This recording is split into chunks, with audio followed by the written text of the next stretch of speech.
Pergi haji ke Makkatul Mukarramah, tempat yang bersejarah, menunaikan ibadah ke puncak rukun Islam yang kelima. Di sana umat Islam menjadi tetamu Allah.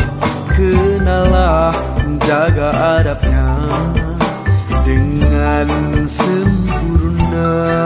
Pergi haji ke Makkatul Mukarramah, tempat yang bersejarah, menunaikan ibadah ke puncak rukun Islam yang kelima.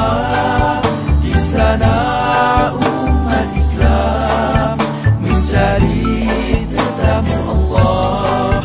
Kenalah menjaga adabnya dengan sempurna.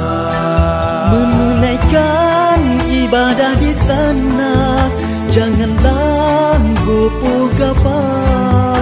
Tawadhu, khusyuk mestilah ada pada kita.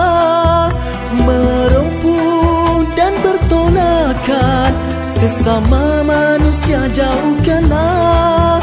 Kerana bukan begitu kita beribadah kepada Allah yang Maha Esa.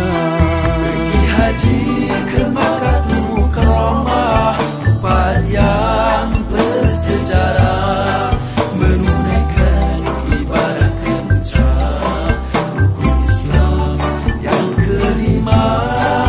Di sana umat Islam menjadi tetamu Allah.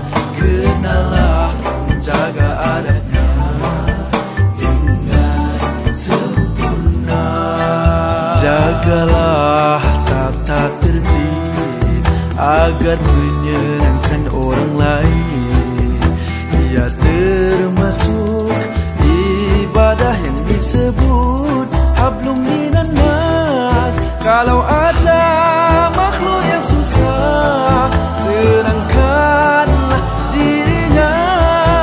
Ia juga ibadah yang sangat diperintah.